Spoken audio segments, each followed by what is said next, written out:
Yeah, yeah, if I didn't have you. If I didn't have you to hold me tight. If I didn't have you to lie with at night.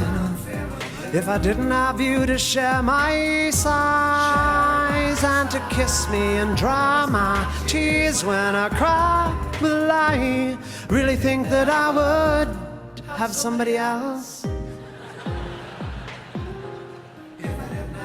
If I didn't have you, someone else would do. Your love is 1 in a million. You couldn't buy it at any price. But of the 9,999,000 other possible loves, statistically some of them would be equally nice. Or maybe not as nice, but say smarter than you, or dumber but better at sport or tracing. I'm just saying I think that I would probably have somebody else. Yeah. If I didn't have you, someone else would do. Someone else would surely do. If I were a rich man, diddle diddle diddle diddle diddle diddle diddle dee, I guess I would be with a surgeon or a model or a rally of the Royals or a Kennedy or an infomaniacal exhibitionist heiress to a large chain of hotels. If I were a rich man, maybe I would diddle, fiddle, diddle, diddle with the rich man girls. I'm not saying that I'd not love you if I was wealthy or handsome, but realistically, there's lots of fish in the sea, and if I had a different rod, I would conceivably land some.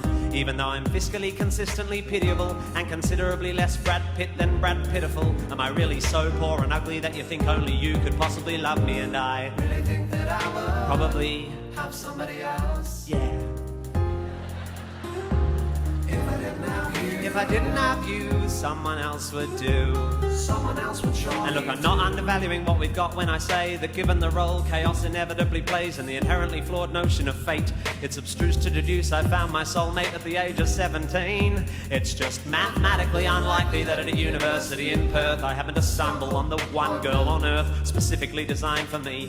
And if I may conjecture a further objection, love has nothing to do with destined perfection. The connection is strengthened, the affection simply grows over time, like a flower or a mushroom or a guinea pig or a vine or a sponge or bigotry or a banana. And love is made more powerful by the ongoing drama of shared experience and the synergy of a kind of symbiotic empathy or something. So I trust it goes without saying that I would feel really very sad if tomorrow you were to fall off something high or catch something bad. But I'm just saying, I don't think you're special. I mean, I think you're special, but you fall within a bell curve. I'm just saying, I think that I would probably have somebody else. I think you are unique and beautiful.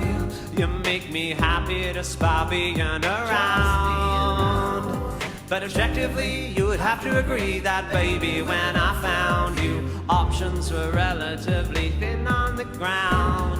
You're lovely, but there must be girls as lovely as you, and maybe more open to spanking or table tennis. I'm just saying, I'd probably have somebody else. I mean, I reckon it's pretty likely that if, for example, my first girlfriend Jackie hadn't dumped me after I kissed Winston's ex-girlfriend Nia back at Steph's party in 1993, enough variables would probably have been altered by the absence of that event to have meant the advent of a tangential narrative in which we don't meet.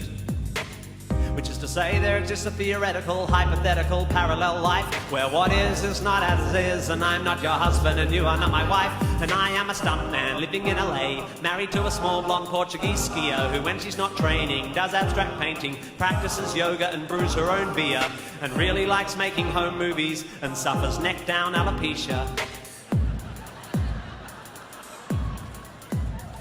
But with all my heart and all my mind, I know one thing is true. I have just one life and just one love, and my love, that love is you.